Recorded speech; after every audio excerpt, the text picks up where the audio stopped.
एक बार की बात है, कुछ साइंटिस्ट ने मिलकर के एक बहुत ही इंटरेस्टिंग एक्सपेरिमेंट किया। उन्होंने क्या किया कि एक बहुत बड़ा सा पिंजरा लिया, उसके अंदर 5 बंदरों को रख दिया और वहां पर एक सीढ़ी लगा दी। उस सीढ़ी के टॉप पर कुछ केले रख दी। फिर उन साइंटिस्ट ने क्या किया कि जैसे ही कोई भी बंदर उस सीढ़ी पर चढ़ता केलों तक पहुंचने के लिए, तो ऊपर से ठंडे पानी की बारिश करने लग जाते। तो जैसे ही वो ठंडा पानी गिरता उस बंदर के ऊपर जो कि सीढ़ी पर चढ़ रहा था, वो फटाफट से नीचे आता तो पानी बंद हो जाता। फिर दोबारा से कोई और बंदर उस सीढ़ी पर चढ़ता उन केलों तक पहुंचने के लिए, दोबारा से यही होता। दोबारा से ऊपर से ठंडे पानी की बारिश होती, वो बंदर जैसे ही नीचे आता दोबारा से बारिश बंद हो जाती। तो बंदरों ने इसका मतलब यह निकाला कि जैसे ही कोई भी सीढ़ी पर चढ़ता है तो ऊपर से ठंडा पानी गिरता है। फिर उसके बाद में जैसे ही कोई भी बंदर उस सीढ़ी पर चढ़ने की कोशिश भी करता तो बाकी के बंदर सब इकट्ठे होकर के उसको पकड़ते, उसको मारते, उसको पीटते और उसको नीचे गिरा देते। फिर दोबारा कोई कोशिश करता, दोबारा उसके साथ भी ऐसा ही होता।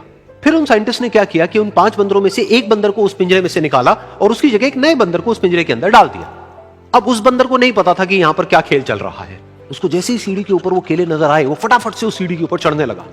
अब की बार साइंटिस्ट ने कोई बारिश नहीं करी, लेकिन फिर भी जो बाकी के बंदर थे उन्होंने इसको पकड़ा, सीढ़ी से नीचे उतारा और मारने पीटने लग गए। इस बंदर को समझ नहीं आया कि मेरे को क्यों मारा जा रहा है, तो उसने दोबारा कोशिश करी। जैसे उसने दोबारा कोशिश करी, दोबारा से उन 4 बंदरों ने वही किया। तो अब इस नए बंदर के दिमाग में क्या बैठ गया कि सीढ़ी पर चढ़ना मना है, अगर सीढ़ी पर चढ़ते हैं तो मार पड़ती है। उस सीढ़ी पर चढ़ना क्यों मना है और क्यों मार पड़ती है वो उसको नहीं पता था, बट उसके दिमाग में यह बैठ गया कि इस सीढ़ी पर नहीं चढ़ना है, ना किसी को चढ़ने देना है। फिर दोबारा से उन साइंटिस्ट ने क्या किया कि जो पुराने 4 बंदर थे उसमें से एक बंदर को निकाला और एक नए बंदर को उसी जगह पर डाल दिया।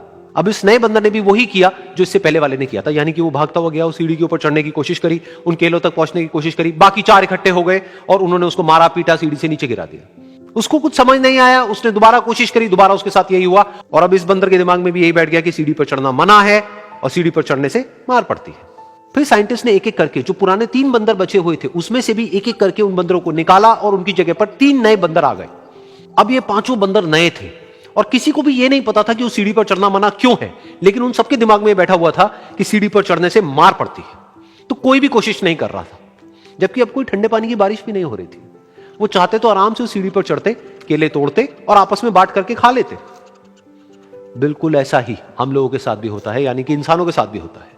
हजारों साल पहले कोई प्रथा बनी होती है, कोई रीति रिवाज होता है जिसके पीछे कोई ना कोई वजह होती है, लेकिन वो वजह खत्म होने के बाद भी वो प्रथा चलती रहती है, वो रीति रिवाज चलते ही रहते हैं। किसी में इतनी हिम्मत नहीं होती है ये पूछने की कि हम क्या कर रहे हैं, क्यों कर रहे हैं। बस सबको ये पता होता है कि ऐसा ही होता है।